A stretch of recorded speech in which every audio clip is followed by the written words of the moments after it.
The New York Jets are finally adding some experience to the offensive coordinator search. Well, hello there, everybody. This is GreenBean, and welcome back to another video about the off-season of our beloved New York Jets. Off-season is where it's at, man. This is where we do our best work, and once again, the New York Jets did not wait a second to make it exciting. We already know we need a quarterback. We're going to have that all going on. And they decided, let's get rid of the offensive coordinator. And let's get rid of the offensive line coach. And we already got the wide receivers coach. He's in some trouble for gambling, so we'll need a new one of those. Why not? Then Quinnen Williams is like, hey, I'm going to want my contract extended before the 5th year goes.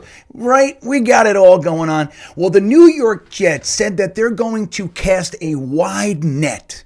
A wide net for the offensive coordinator search. And that sounds great. Doesn't that sound like such a great idea? Of course, you want to be thorough and do the due diligence and all that fun stuff.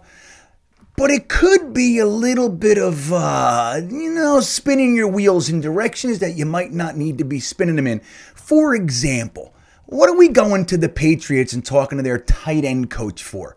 Let's not forget, the Patriots didn't have an offensive coordinator this year. He was going into his 8th season with the team, and Bill Belichick chose to use Matt Patricia, a defensive coordinator, and Joe Judge, a special teams guy, for the offensive play calling duties when Nick Caley was sitting right there. Why didn't they just use him if he's such a great candidate? So you don't need to cast that wide of a net, in my opinion. So a lot of the names on there are guys that we would be seeing do the same thing that we've been watching around here, which is the first-time offensive coordinator stumble and bumble their way through their first time ever doing the job. We don't need it. We just did it for 2 years with Mike LaFleur, and there's probably all sorts of young, talented offensive minds out there. That's fantastic. But do we really need to do the same thing that we just did? Really? A guy who's never called plays? I think it's good news that we've heard in the last 36 hours or so. Darell Bevell's coming in. We know about him. That guy's been through everything. He's been a head coach twice. He's been offensive coordinators up and down the NFL. He was the guy really responsible for developing a young Russell Wilson. He's even worked with vets like Brett Favre and took him to the NFC Championship game together. Lots of varying degrees of experience, and that could be very, very attractive. We don't need to teach him anything, right? But now there's a new name getting thrown into the ring, and that's Nathaniel Hackett. Now, you might say to yourself, that name rings a bell. You ever remember reading like the back of the Post or the Daily News and seeing Paul can't hack it? You ever see that? Remember? Well, that's his dad, Paul Hackett, who's actually a very well-respected offensive mind in the yesteryear.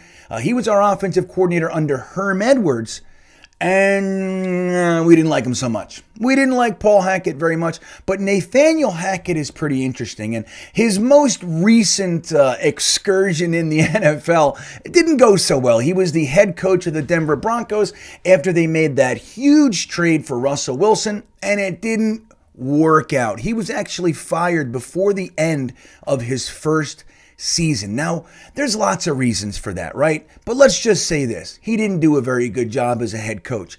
That doesn't mean that he can't be a very, very good offensive coordinator. Now, his most recent claim to fame was a successful offense in Green Bay under Matt LaFleur, who's the brother of the guy we just fired. But once again, he's tied in with Saleh through this LaFleur kind of connection here. So he did a good job up there with Aaron Rodgers and the like. And, you can make two sides out of that, which is one is, hey, Aaron Rodgers can make anybody look good. The other side is, hey, man, he got to work with a truly great quarterback, and they worked together for a few years to some great success. So that's definitely a good nod in his favor. It depends on which side you land. The other thing is that he and Saleh both worked together for the Jacksonville Jaguars. When Saleh was the linebackers coach down there, Nathaniel Hackett was the quarterback coach down there. So here's the thing. You might not love Everything about the guy, and again, his most recent thing is that he failed in Denver miserably, but that was at a different position. The truth is that he brings something that a lot of our candidates aren't bringing, and that is having done the job before at a high level to some success. He was so successful at it that he got a head coaching job. Hey, not everybody's made for head coaching. They thought that his game management and all that sort of stuff was atrocious. And who knows what's going on with the Russell Wilson thing. Russell Wilson, he might be on the end of this thing. So Nathaniel Hackett can't make Russell Wilson throw the ball 15 yards over someone's head. So there's all that sort of stuff. Now, I think I might like him as a candidate. Again, experience, relationship. They know each other. They've worked together. There's all kinds of incestuous connections with the LaFleurs and all that sort of stuff, and the Shanahans.